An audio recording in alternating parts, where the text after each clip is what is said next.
Hello, everybody, and a very warm welcome to the Property and Investor podcast. This is the podcast where we speak to some of the most interesting, inspiring, and resilient people in property, investing, and beyond. I, of course, am your host, Paul Lanfear. Now, as is the tradition, my inner lawyer requires me to say a few words. Nothing in this podcast can be considered financial advice, legal advice, or indeed health advice.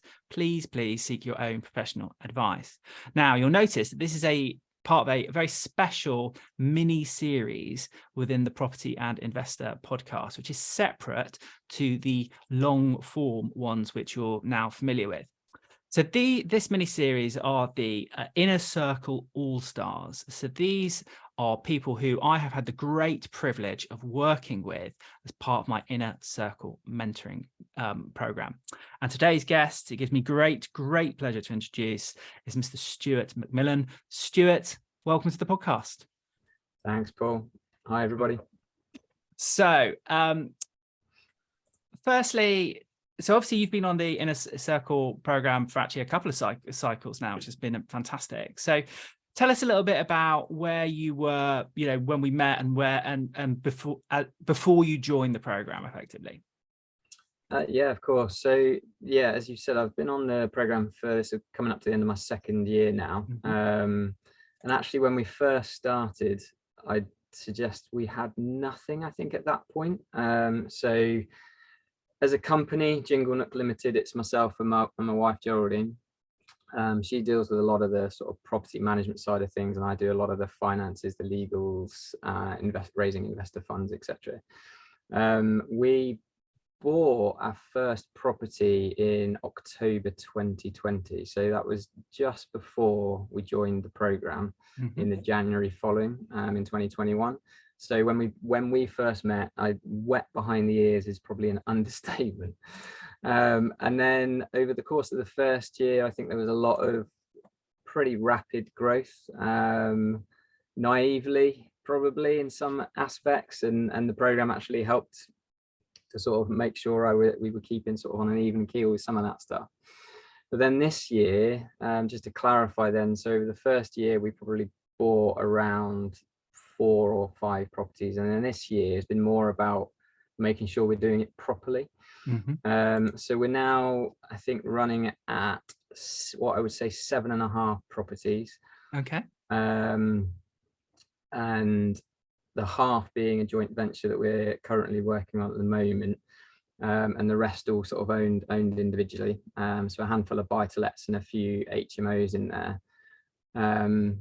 And yeah, that's sort of where we've got to now. We've got 2.5 currently in refurb, due to finish at the back end of this year. So it's from nothing to having a decent portfolio behind us. I think it's a good start. Yeah, absolutely. And I'm pleased you clarified the half property for a moment. Then I think you were going to tell me some tale of woe of a half built property, but that all makes complete sense. That's obviously part of a partnership that you're in. Fantastic. So, and then if you're thinking back to those days, I mean, going from effectively a standing start and doing the full kind of hockey stick of rapid growth, what were the proper problems and challenges that you were kind of experiencing at the beginning? So I think it's the obvious one, isn't it, for most people? Time is the fundamental challenge. I was having to think about this prior to our conversation, just of how you manage some of these things. And I think that's been one of the biggest benefits of actually working through the program, is just trying to realize where you can be most efficient with it, how you can actually challenge your preconceived ideas of what you're doing with your time. I think over the last couple of years, I've probably moved much more into that space of prioritizing every single thing I do, rather than happily putting Netflix on of an evening and losing time to that. Not to say that's a bad thing for some people. That's absolutely great. But it's been, for me, I think that's always been the challenge, because alongside of this, as you know, I run a consultancy business as well. That does pretty well. That keeps me pretty busy. And Jingle Nook started really as a bit of a side hustle, a bit of a pension pot, and has built into something much more than that, and will continue to grow over the years to come. But really, how I focus, how I manage my time, how I automate some of those sort of not less important, but more menial tasks and repetitive tasks. I think that's been the biggest challenge. And then you throw into that, builders take their time, solicitors really take their time. No offense to your previous career, Paul, but no offense taken. They really know how to take their time. Obviously the council knows how to take their time. So you just got to be on it constantly and just really managing those expectations, especially when you've got, as we have, private investors funding some of what you're doing. You don't want to be setting yourself up to fail by not managing time. It's just, I couldn't say time enough, I don't think. That makes complete sense. And obviously, you already got a very successful, as you mentioned, a successful consultancy. You've got a young family. You've got a lot of, you've got, let's be honest, decent amount of responsibility on those shoulders of yours. You are already a highly productive person. So it's great to hear that the program's been able to kind of channel that productivity, because like, you're not scared of hard work. Like, that's obvious from all the results that you've created throughout your life. So if we look at obviously time is an important one in terms of like where the program took us, like specifically how it helped, what kind of insights maybe that you've had as you've gone along, and how you've progressed. Give us a bit of an outline of that. Yeah, so there's a number of areas where I think that I think we had this conversation probably at the back end of year one about how much do people really take away from something when they're in it. Yeah. And actually running through the program this second year running was a real opportunity to revisit some of the homework and really sort of nail down what we were focusing on. So as you know before, I particularly enjoy some of the work around sort of wealth dynamics. I think there's a lot of power in that. I think the ability to define how you work and who you work with quite well. So Geraldine and I are completely different individuals, but make the sum of the whole quite well. There's a couple of gaps in there, but that gives us something to focus on. And I think that for me was really crucial, as sort of setting our building blocks out of how do we need to work together so that we avoid, as you know yourself personally, how do we avoid some of those conflicts that personal and business and the clashing relationships bring together. So that was really sort of a fundamental building block. And I think the other focus for me has been, or sort of the learning from the program has really been around what's important. So when I started the program originally, I had the same dreams and ambitions that everyone does when they go into property. And within 12 months, you're going to be rich and financially free and all of those things. Yeah. But in reality, what the program's actually allowed me to do is focus on the why. So why did I want to do those things? Is there work that I'm doing right now that I'm not enjoying? Is there work even in property, in fact, that I don't enjoy? How do I focus on those things that I'm going to get the most out of and therefore give the most back as well? So over the second 12 months of the year we're in now, it's really helped me shift my mindset back to actually I enjoy a lot of what I do, and I need to work out how to make these things work harmoniously together. Again, going back to then how do I carve off some of the less important tasks, some of those time constraints, etc. And then the final bit, I think, is the financial plumbing. I think that can't be understated. I think too many people, we touched on this recently, too many people have this idea of, oh, I want to get to 10 grand a month. They don't really know why. They don't set any sort of proper goals around that or how they're going to get there. They just have this imaginary figure that they think life will be amazing when they get there. And I think unless you do the financial plumbing piece of, well, actually, what am I spending my money on now? What of that do I need to spend? Can I reduce some of those outgoings? You can actually get to a point that could be half of that. It could be that 5,000 and actually be really, really happy. Whereas going for the 10 could make you miserable. So it's just that bit for me so important about how you set your stall out right from the start. Get your financial plumbing in place, the bottom of the sort of wealth pyramid, and then work up from there. And that, I thought I got it right last year.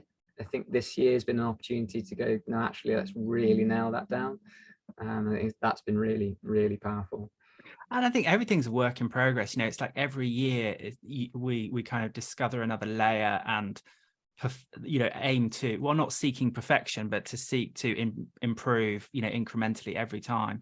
I know that, it's a constant thing that we do. I mean, circling back to a couple of the points that you've made. So, full disclosure, my base case on this. It's suboptimal to work with our life partners, as a choice. So it's exactly not my recommendation. But you've done it, I've done it, and we've done it with a high degree of success. So just full disclosure, there, it's not. It's my base case is that do not do it. But if you choose to do it, there is a method, a way of making it more manageable. And obviously what you've alluded to there is the wealth dynamics profiling and understanding how your profile can communicate with other profiles, to make sure there's some degree of harmony there, which you guys of course have managed, and you are a formidable team. So absolute kudos to you on that.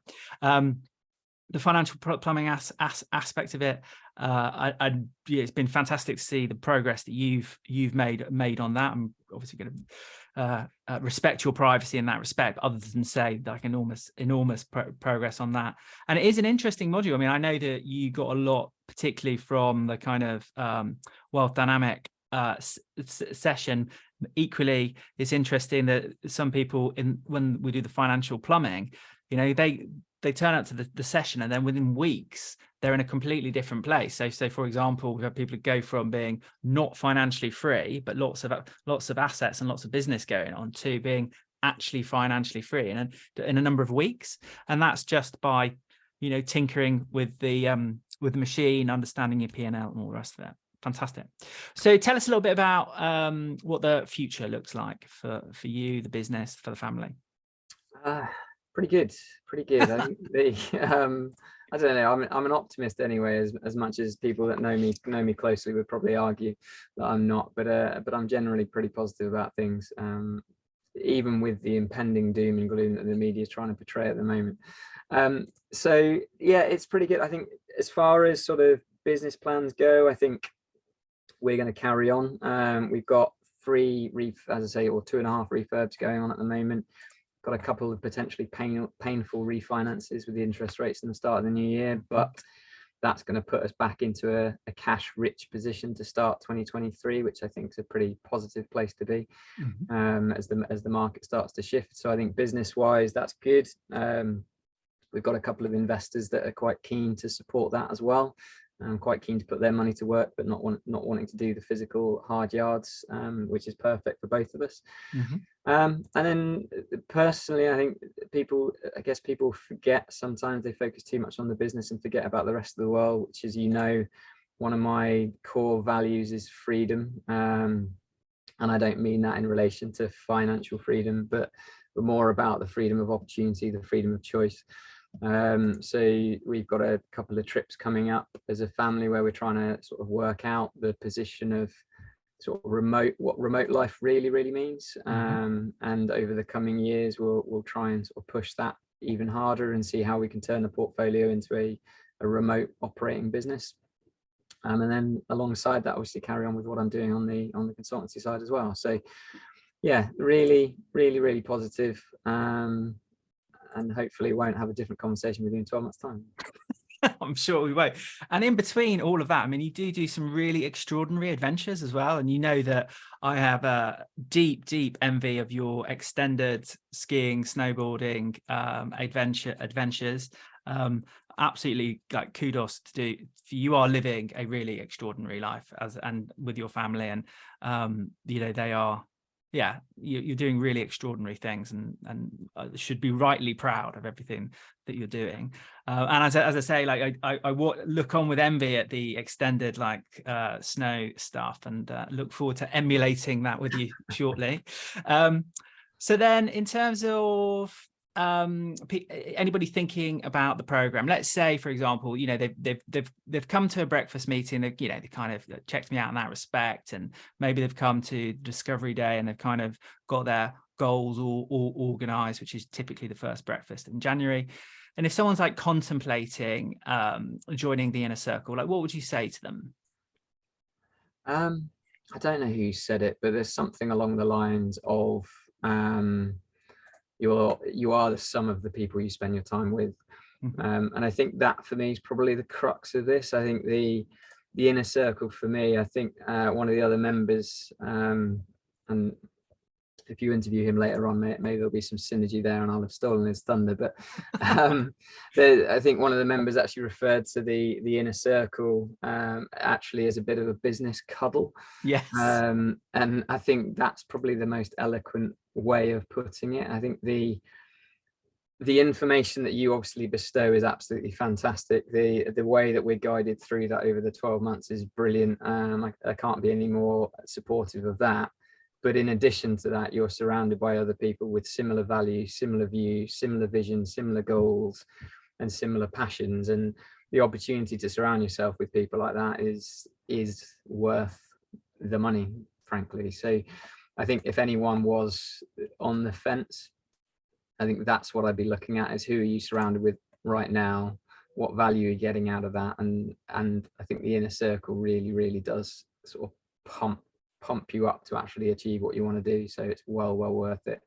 And to add to that, just while I'm thinking out loud, actually the second year of my inner circle was paid for by the work I did in the first year, because of a connection I made in that inner circle, and the profit I made off that conversation paid for the inner circle in the second year. So that in itself is a perfect example of it coming full circle and sorting everything out. So. And naturally, I am delighted to hear that. That sounds like an investment well made. Well, look, thank you so much, Stuart. It's been an absolute pleasure to watch your continued success, and I look forward to watching it in the future as well. If somebody is interested in learning more about you and your business, what's the best way that they can connect to you? So there's a few ways, and they're all pretty easy. Obviously, Jingle Nook is a fairly unique name. I can't take any credit for that. That was all Geraldine. But jinglenook.co.uk, Jingle Nook Limited on Instagram, or stuart@jinglenook.co.uk. Any of those. I think even a Google should hopefully bring us up these days. So you should be able to find us. Absolutely perfect. Well, look, thank you very much, Stuart. There you have it, ladies and gentlemen, to discuss property, investing, resilience, much more, everything that I've discussed here with Stuart. Please come and join me at the next Property and Investor Breakfast, link in the show notes. Please subscribe and follow the podcast. If you enjoy it, give it a 5-star review, maybe share it with a friend. It helps it get out there to more and more people. And please, of course, connect with me on social media. My links will be below. Keep well, speak soon, and thanks very much for listening to the podcast.